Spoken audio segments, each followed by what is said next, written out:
I actually asked ChatGPT, if you were to sabotage a guy from reaching his health and fitness goals, what would that look like? What's going on, fellas? Welcome back to another episode of the Kettlebell Guys podcast. My name is Coach Grant, at Kettlebell Grant if you follow me on IG. And today, what I wanted to do is I wanted to share with you something that I did with my buddy ChatGPT. I actually asked ChatGPT, I said, hey, if you were to sabotage a guy from reaching his health and fitness goals, what would that look like? And ChatGPT gave me back 6 very specific things that it would do to a guy to make it almost impossible for him to reach whatever goals he's trying to achieve. And so if you are a guy who has ever struggled with consistency, you struggle with losing weight, you struggle with reaching whatever goals you have, you might relate to some of these things. And what ChatGPT actually said to me when it gave me these 6 things, it said that these are honestly things that guys do to themselves without ever even realizing it. And so there's 6 big things that ChatGPT said it would do to sabotage you from reaching whatever goals you have. Number 1, it would convince you that you have time, that you always have more time. And it said it would make you believe that you can start next Monday. And once next Monday came around, it would make you believe that you could start the Monday after that. And it would have you repeat that cycle and every week over and over again until 6 months go by and you've gained another 15, 20, 25 plus pounds. And so it's this illusion that you always have more time. That was number 1, the first big thing it would do to sabotage you. Now, number 2, it said I would make consistency feel optional. And it went on to say that if you missed a workout, it would tell you, the week is screwed. You might as well just not work out for the whole week. Or if you had a bad meal on a Friday, it would say, dude, you gave away your results on Friday. You can do whatever you want for the whole weekend. Screw the whole weekend. You start next week. And it said that it would build in the habit of quitting anytime that things aren't perfect.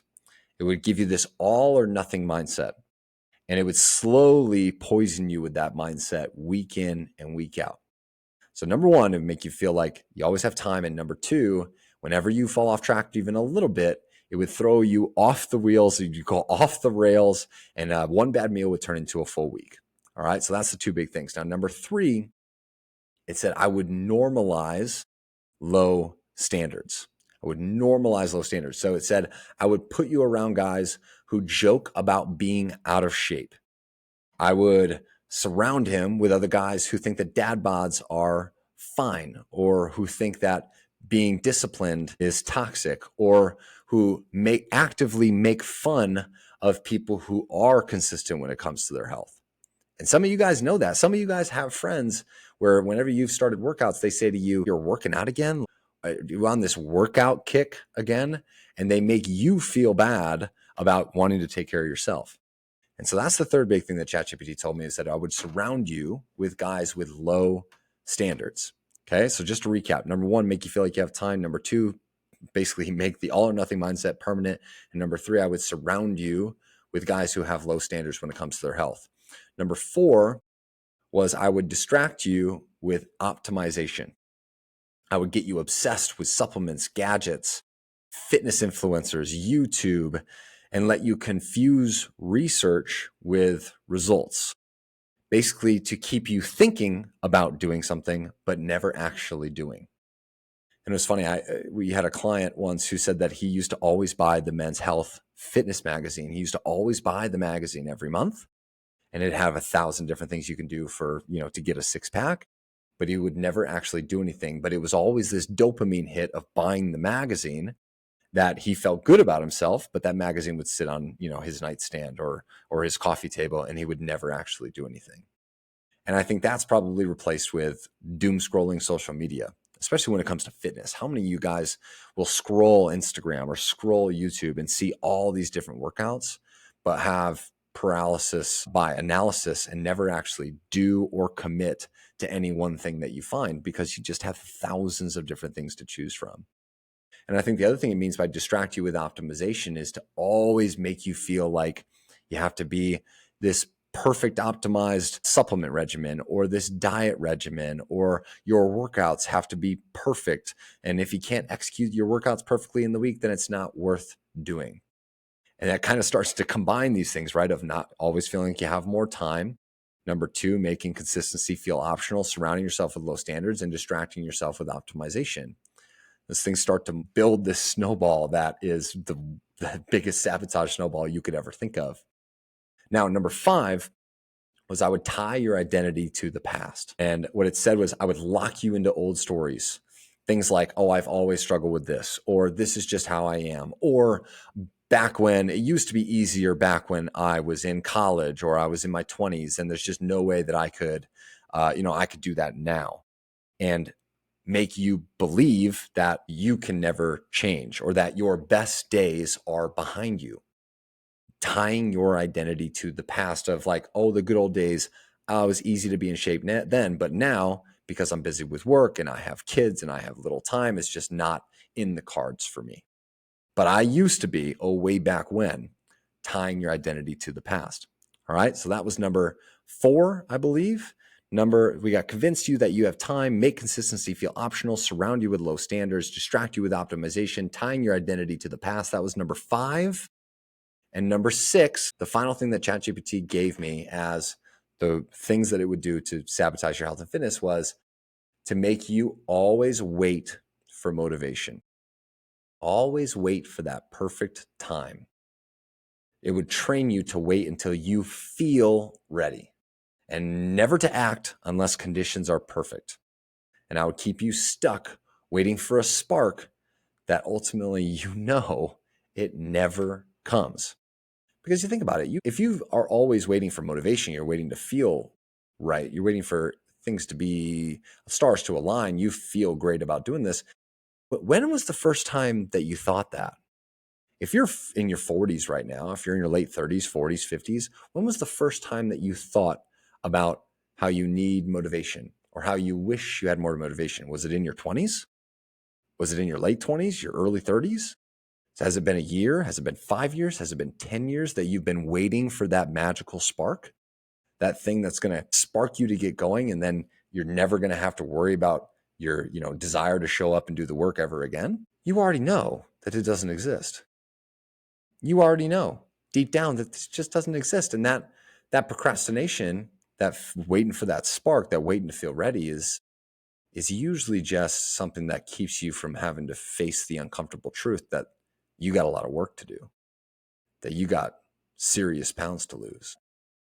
When all is said and done and all that's left is you and the gym and the silence of you sitting there, and it's just the decision point of whether I'm going to show up and do the work or I'm not going to. And the waiting for that secret, special, magic motivation is just a delay tactic.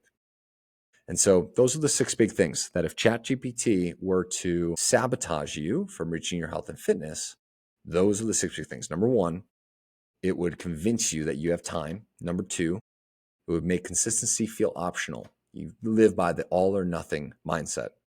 Number 3, it would normalize low standards. Surround you with people who don't work out, who don't believe in taking care of themselves, who actively throw shade on people who do. Number 4, it would distract you with optimization. Have you always thinking about working out, scrolling Instagram, scrolling YouTube, seeing all these different workouts, but never actually doing them. Number 5, it would tie your identity to the past. Tie your identity to either I used to be in shape, back in my 20s, back in college, I used to, but now there's just no way I can do it now. Or I've always struggled with this. This is just how I am. This identity of how things will never be different for me, right? Tying your identity to a past version of yourself, not to a version of yourself that believes that anything is possible for you. And number 6, it would always make you wait for motivation. Wait for that secret spark until the stars align, until you feel ready, which, spoiler alert, doesn't come. Now, those are the 6 things that ChatGPT would do to sabotage you. And what I did was I said, okay, now tell me exactly for every one of those 6, how would you fix it? What would you tell to a guy to reverse the sabotaging? And number 1, it said, okay, the fix for convincing that you have time is to act now, is to install some level of urgency. Give yourself a 30-day, 60-day, 120-day deadline. Tell people you trust. Make it real. Don't wait for motivation. Manufacture some pressure and urgency by shortening your timeline. The clock is already ticking, so you have to move like it. So the fix to feeling like, oh, I always have more time is to actually install a level of urgency. And whether you got to manufacture it or you've gone to a doctor's office and the doctor has given you very real urgency, whereas if you don't fix this, things are not going to be good for you down the road. Whatever it may be, it doesn't matter what kind of mental games you have to play. You have to install a level of urgency that gets you to get up and start doing the work. Now, number 2, how would you fix making consistency feel optional, that all or nothing mindset?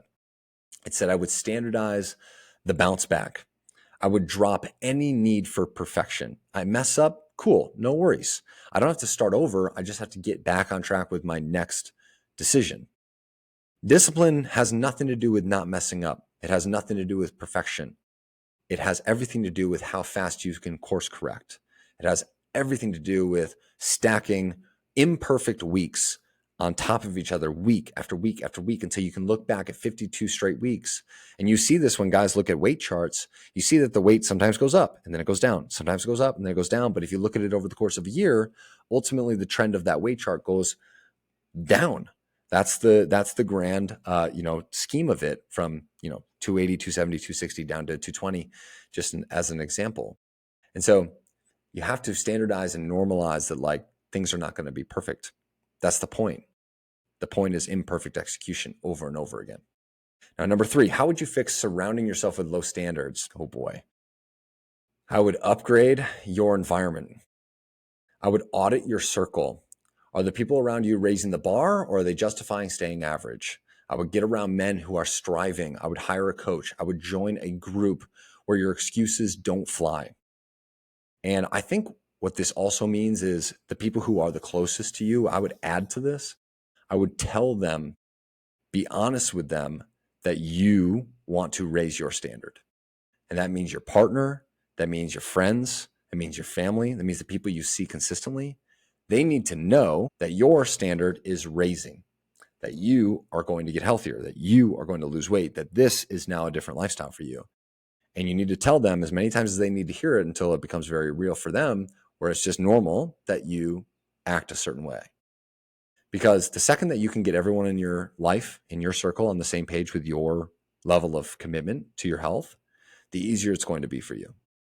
And so joining a community, hiring a coach, all of those things are like the first steps. And then it is making sure everyone in your circle understands the level that you're trying to go to. And number 4, how would you fix distracting them with optimization? And it said I would fix it by having them stick to the basics relentlessly. I would have them eat like an adult, train 4 times a week, sleep 7+ hours a night. You don't need hacks. You need execution. You need consistency. Cut the fluff, do the boring work that actually builds results. And Coach Sean, my partner, talked about this in one of the last episodes, where he said, doing that boring work, losing the novelty, is when things start to become real for you. That's when you can start to compound your results. That's when you know that you're actually in this for the long haul, that you've found something you can commit to and be consistent with for a very long time, when the novelty has worn off. Because guess what? Novelty isn't a part of being in shape. That's not a part of it. It's your ability to come back and do the things that ultimately work, and do them over and over and over and over again for the rest of your life. It's the basics done with Herculean consistency that will prove to be the path to you getting the results you want. And number 5, how would you fix tying your identity to the past? I would fix it by upgrading who you think you are. And this might be my favorite one. ChatGPT said, you are not your old story. You are not your old story. You can start identifying as a man who follows through any time that you want. A man who is getting in the best shape of his life. Even if you're not exactly there yet, your actions will follow your identity, and you need to upgrade both. What you believe about yourself will dictate your actions around those things. If you believe you're always someone who, I've always been like this, I can't be consistent, I've never been consistent anything in my life, I've never been able to lose weight, your beliefs will dictate your actions. But if you start believing, I'm a guy who follows through, I'm a guy who's consistent, I'm a guy who's committed to his health, well, then your actions will follow.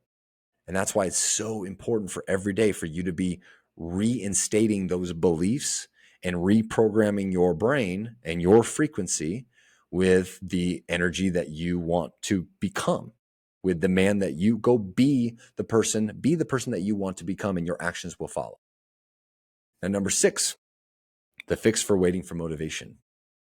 I would fix it by building momentum with action. Forget your feelings, forget your emotions, move anyway, take action anyway. Motivation comes after momentum, not before. We say this all the time inside of KT. Motivation comes after action. Action precedes motivation. You start building some momentum, you start building some habits, you start stacking some weeks. That's when you start to feel the momentum. That's when you start to feel motivation. That's when you start to feel, okay, this is actually working for me. Why would I ever stop? And ChatGPT said, start small, win early, let consistency build confidence. Motion beats emotion every single time. And so that's where stacking 7 days, 14 days, 21 days, 1 month, 2 months, 3 months, you start to stack those weeks, you start to get wins, you start to stack 5, 10, 25, 50 plus workouts.